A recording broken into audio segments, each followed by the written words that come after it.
Só vamos usar agora a parte final aqui com os extras. Parte final não, depois tem os exercícios, né? Mas a reta teórica final da aula. Lembrando que eu vou fazer um vídeo de extras, tá? Só para estimular vocês verem os vídeos. Então vai ter um vídeo que não vai, um conteúdo que não vai estar nos slides, tá? Bom, dos extras aqui eu coloquei qual que é a importância de você fechar um arquivo. Então, por exemplo, tá? Opa, tá aqui. Então eu fiz um programinha aqui com buffer, tá? Tô usando buffer. E nesse buffer eu tô dando vários arc.write. Só que lembra que o buffer, né, ele faz uso do file writer, mas primeiro ele cria um buffer interno para não ficar fazendo repetidas requisições, nesse caso de escrita. E depois envia tudo de uma vez, né? Ou junto uma porção e envia essa porção de uma vez. Não é tudo de uma vez, é por porções, tá? Mas aqui, neste exemplo aqui, eu não coloquei o close, tá? Abri o fluxo, mandei o fluxo, não coloquei o close. Como usa-se, ou melhor, como está fazendo o uso de buffer, tá? Eu estou acumulando alguma coisa. Hora que eu dou o close, tá? Se tem alguma coisa acumulada no buffer, ele, vamos dizer, dá um flush no buffer, né? Pega aquilo que está no buffer, acaba de enviar e depois fecha o arquivo. Tá? Aqui, como era um problema pequenininho, ó, não deu nem tempo de lotar o buffer e mandar, mas eu não fechei o fluxo. Então, fui acumulando coisa no buffer, simplesmente minha aplicação fechou. Tá? E nesse caso, esse meu teste.txt, ele ficou em branco. Tá? Agora, simplesmente, eu pegar o mesmo exemplo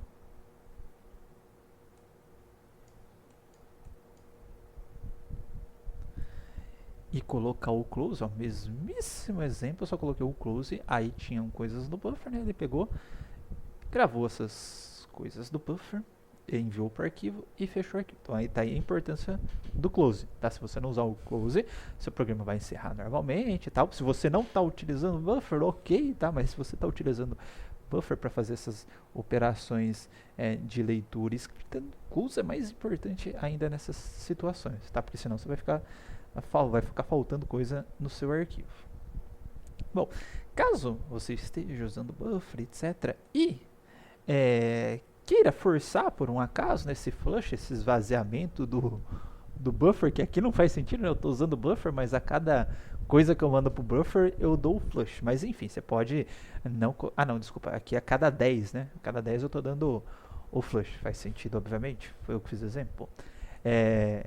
Então a cada 10 aqui eu coloco um flush, tá? E aí eu vou, apesar de não usar o close aqui novamente, ó, então foi de 90 porque os últimos 10 não chegou no mod 10, né, que seria o 100, chegou até no 99, então não deu flush na parte final, e aí só faltou o finalzinho. Então você pode vir aqui pro lado de fora também e dar um arc flush. Obviamente se tivesse o close aqui você não precisaria do flush novamente, né? Bom, então vale ressaltar que algumas classes que a gente lida, né, elas já tem esse auto flush, vamos dizer que o do byte já vai, mesmo fazendo buffer, principalmente se a gente está trabalhando com fluxo de rede, tá? E elas já, se eu dar um write buffer, mesmo que seja um buffer, mas como é via rede, tá? Eu vou mostrar nos extras da aula, ele já envia isso automaticamente. Então aqui, né, por exemplo, a hora do System Out Print é um outro exemplo que eu coloquei, não via rede, agora via terminal, não foi para arquivo, tá? Mas é um outro exemplo aqui que já tem um auto flush implementado, né? Eu comando as informações, ele já vai gravando automaticamente. Aqui uma outra classe que eu queria mostrar para vocês, ela é uma classe que faz um pouco mais de sentido se eu estou trabalhando com uma espécie de um BD, num banco de dados, em que cada registro tem um campo fixo e eu consigo alternar entre esses registros do banco de dados, já que o seu tamanho eu consigo definir um tamanho de salto, tá? Mas enfim, se por acaso você tiver alguma situação em que você precisa ficar transitando dentro do arquivo, aí você pode fazer o Random Access File, o random vem de aleatório, né? Então acesso de arquivo aleatório, até então todos os objetos para lidar com o arquivo eram sequenciais, né? Conforme a gente ia dando write, ele ia gravando em sequência, e conforme a gente ia dando read, ele ia gravando em sequência. Então aqui a gente tem um acesso aleatório agora para contrapor esse acesso sequencial. Então essa classe também vai possuir métodos read-write. Acho que eu usei inclusive bastante tempo, não sei porque eu gostava dela para fazer leitura, mas enfim, tá? Aqui eu coloquei um exemplo, não vou adentrar muito essa classe, que não é tão comum assim, mas como que funciona o Random Access File, tá? Esse Random Access File, a gente vai ter o path do arquivo que a gente vai querer acessar, obviamente, e aqui o modo de acesso, tá? Então é R para leitura, W para escrita, e RW, por exemplo, neste caso aqui, para leitura e escrita, tá? Então se a gente quiser mais informações, vamos lá, Random Access File Java.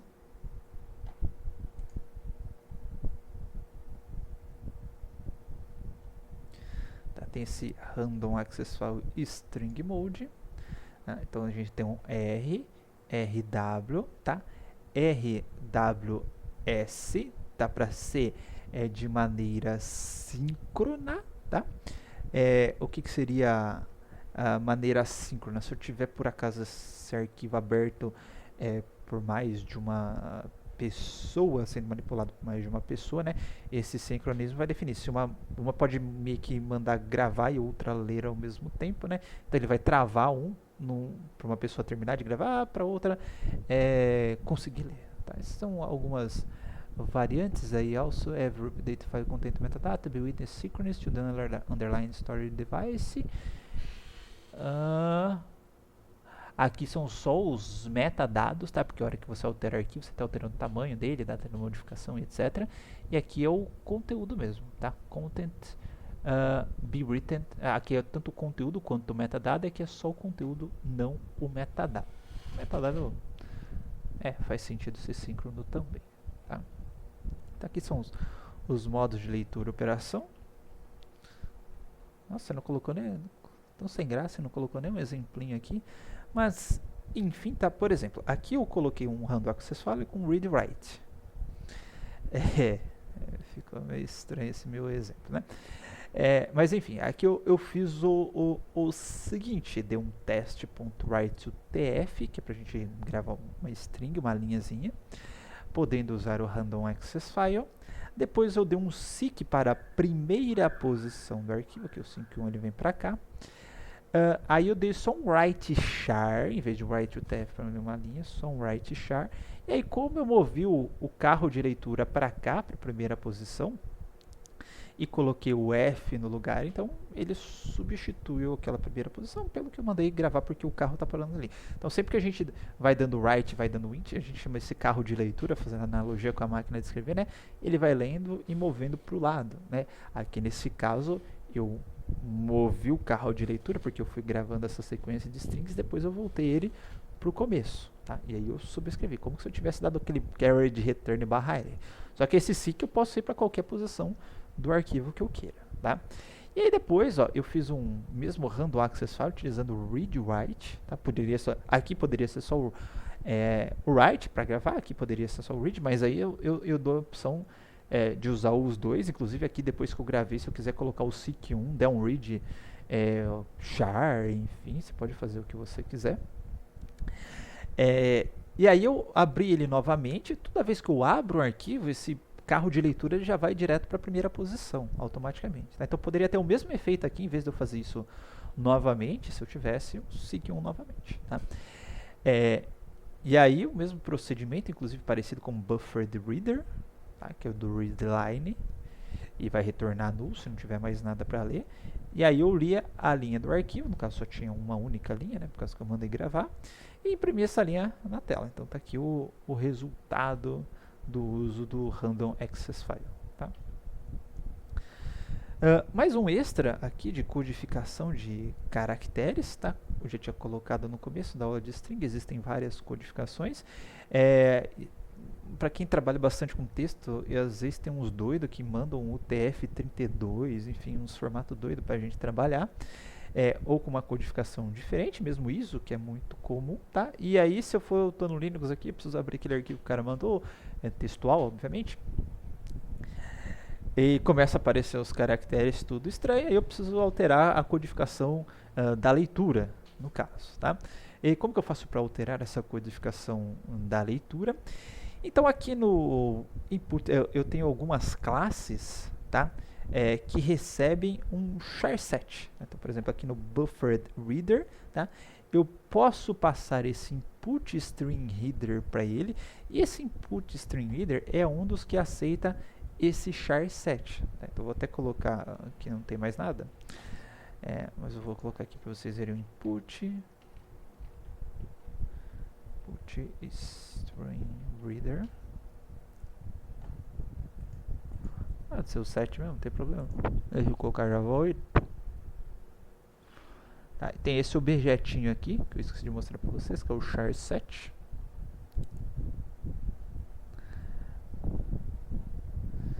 Tá. Aqui tem um dos construtores desse charset, mas acho que no input string reader, cadê? Deixa eu manter essa classe aberta.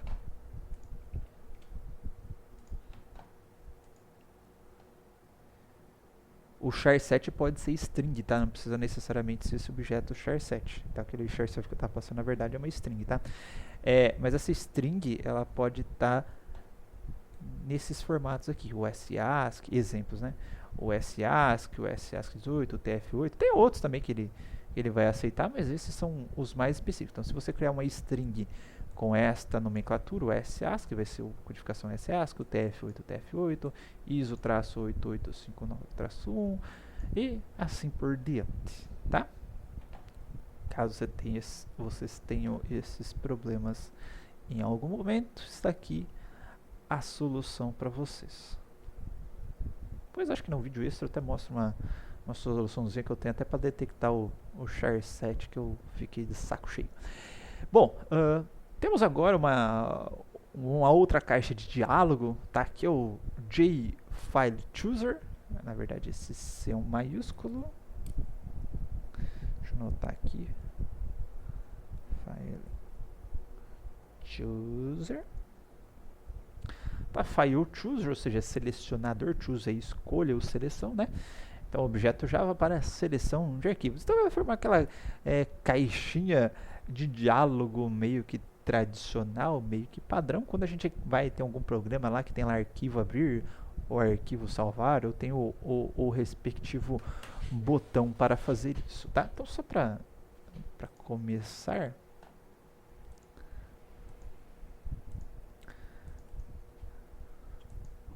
para vocês terem noção do que eu já estou falando logo de cara,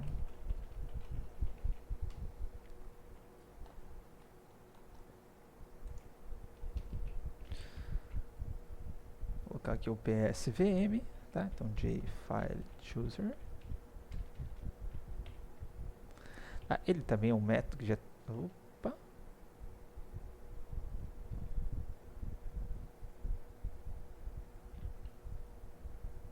Nossa senhora, eu tô vendo que tá estranho esse cara aqui. Eu dei o nome com a mesma classe do objeto, né? Animal classe JFileChooser. Agora sim.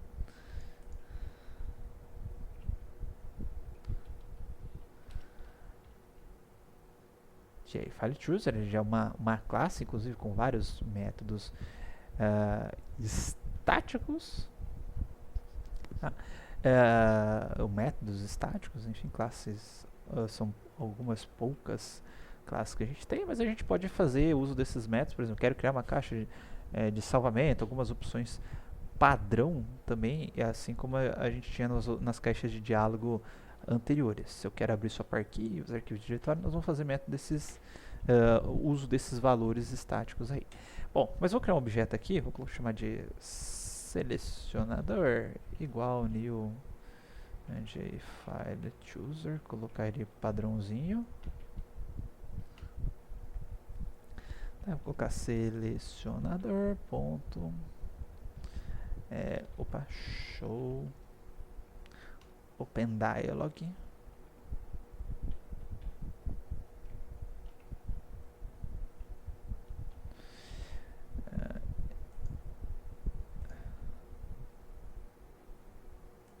Ah, tá, desculpa. Aqui eu no...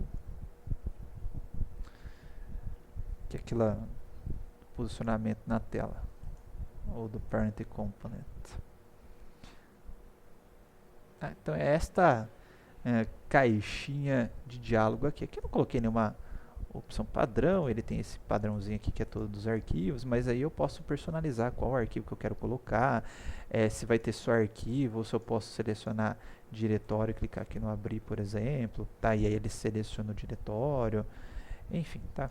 A gente vem aqui, se vai ter múltipla seleção, se vai ter uma única seleção, dá para personalizar bastante esse show open dialog. Só para a gente ver aqui, selecionador ponto show open dialog, tá? Ele retorna alguns elementos geral, retorna, tá? Se o cara clicou no cancelar, tá? Porque se ele clicou no cancelar, você não vai fazer nada, apesar de que a gente consegue contornar essa situação, se ele colocou no cancelar de outra forma, tá? Se approve option, tá? Então, por exemplo, se ele clicou no OK, tá? Que seria a opção OK, se deu, por acaso, algum erro nessa caixa de diálogo desconhecido, tem esse error option aí também, tá? Bom, mas vamos lá. Dado que você já tem noção agora do que eu estou falando, do que é a caixa de diálogo, vamos fazer alguns métodos interessantes, tá? Eu posso fazer via construtor, mas posso fazer via os sets aqui. Nesse caso, como colocar aqui, ó, jFileChooser Java.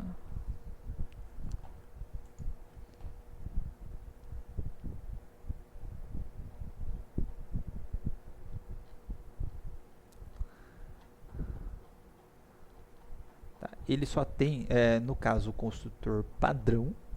Desculpa, ele tem esse construtor aqui que padrão, obviamente, que ele pega o diretório padrão do usuário. Ele tem esses construtores aqui do file sobre sistema de arquivo e diretório corrente, se você já quer colocar qual que seria o diretório no qual ele vai abrir, tá? Mas algumas outras manipulações quanto ao tipo da caixa de diálogo e etc, ele não tem, tá? Então a gente tem que colocar via alguns sets aqui para isso, tá? Para a gente personalizar mais essa caixa de diálogo. Um dos principais sets que a gente tem aqui é o file selection mod, tá?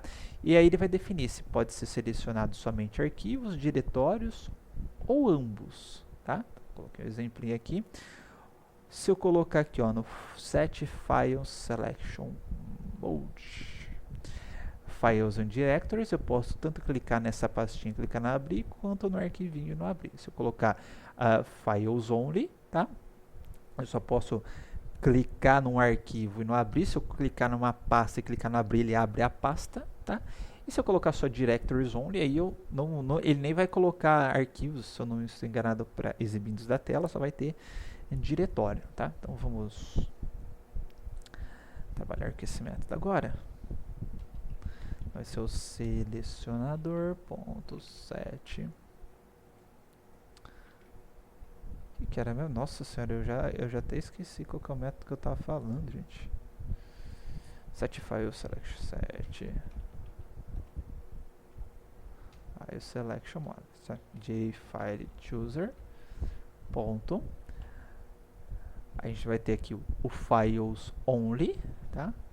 O directories only e o file and directories, tá? Vamos começar com files only para a gente ver. Tem os diretórios, então se por acaso eu clicar aqui e clicar em abrir, ele abre o diretório, tá? Por outro lado, se eu clicar no arquivo e clicar em abrir, ele abre o arquivo. Beleza, se eu clicar, ou se eu clicar não, né? Directories only.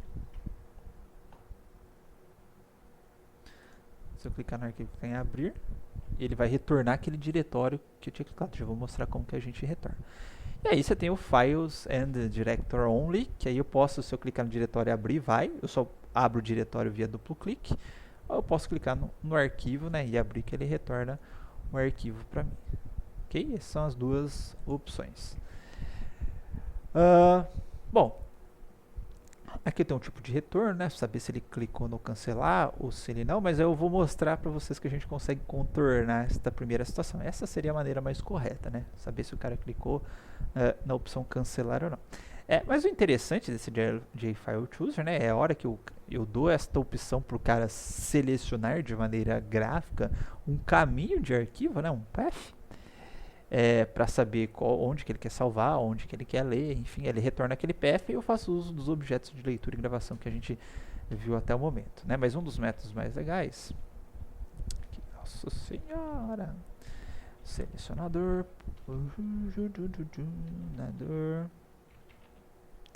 tá? Que é o get selected file. Eu não coloquei as opções, mostrei as opções ainda de múltiplos arquivos selecionados, mas ele tem essa opção de setar como múltiplo, tá? Ou get selected file, tá? Que vai mostrar qual arquivo que o cara selecionou. Então, por exemplo, só pra gente fazer um teste aqui, ó, file igual selecionador.get selected file, tá? E salt. Vou colocar esse file aqui.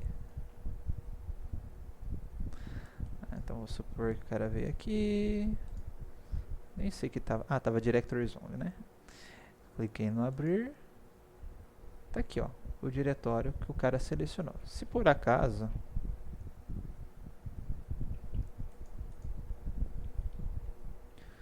o cara clicar no cancelar, olha o que acontece, nulo, tá? Então a gente consegue descobrir se o cara clicou no cancelar verificando se o file é igual a nulo. Não necessariamente precisa fazer aquela análise de se ele clicou no cancel option lá, ok?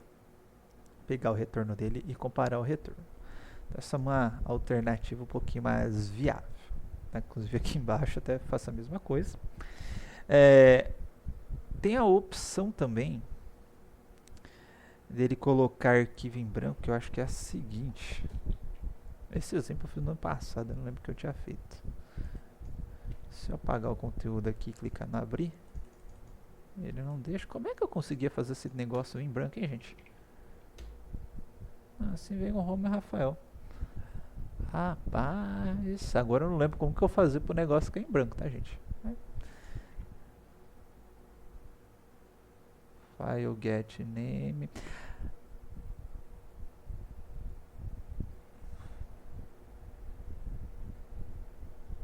Será que o cara tinha selecionado root? Vamos ver então.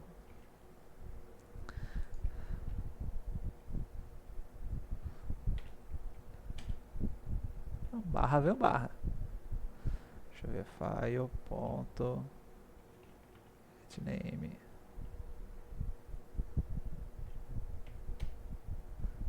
Tá um barra também. Não lembro como é que eu fazia para colocar aqui. Enfim, vou atualizar esse negócio aí, que se eu não lembro mais, não tá valendo.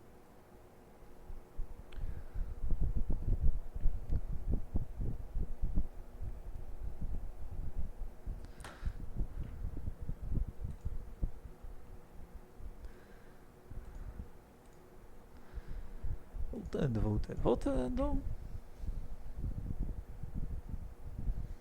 Eu só coloquei uma mensagenzinha dele executando.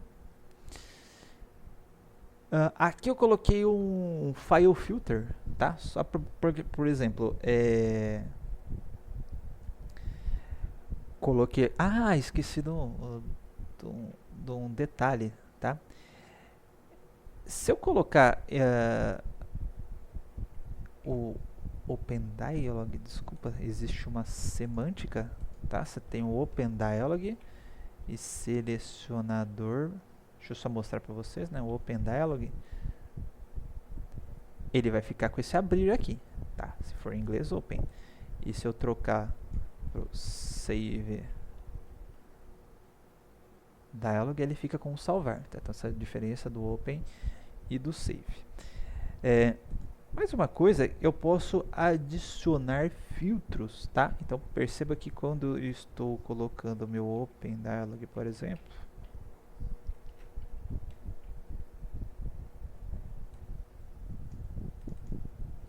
aqui tá Directories Only, né, meu filho? Files.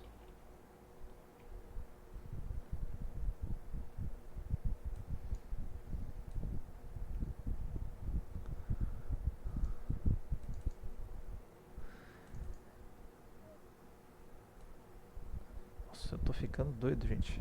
Ah, tá. O que eu queria mostrar é o seguinte. Aqui tá mostrando PDF. Aqui, eu não lembro o que eu tô aqui. Vamos para minhas aulas aqui. Temp, FMS,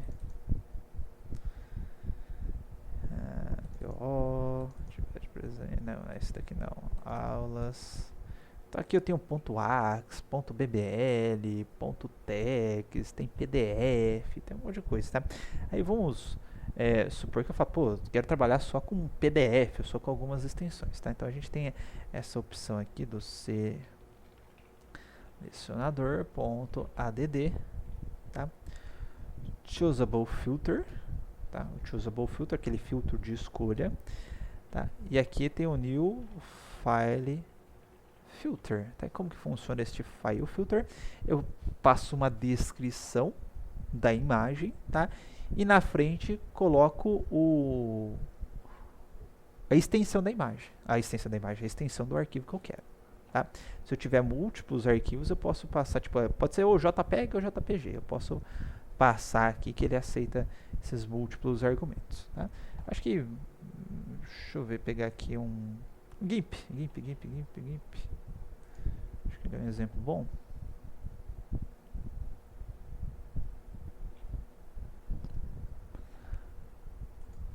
Aqui eu vou abrir, tem aqui todas as imagens, né? Mas aí tem a parte, a imagem XCF, né? Então isso que está aparecendo aqui é a descrição. Você pode colocar qualquer descrição, inclusive nem informar qualquer descrição. Pode colocar imagens, tá? E aí dentro lá eu passo PNG, JPG, GIF, etc. Como eu posso especificar? Isso daqui é só meramente descritor, tá? A extensão mesmo vem nesse segundo argumento. Então a ideia é mais ou menos essa, tá? Então vou colocar file name extension filter. Se eu não me engano, esse file filter é só uma interface. Aí ele vai dar um errinho. Isso que é só interface, né? Não, peraí. É interface, tá? É abstrato. Então a gente tem que pegar alguém que implementa essa interface, que é o file name extension filter, por exemplo, tá? Então file name extension filter. Agora sim, tá? Portable document format, que aqui é a extensão que é o PDF.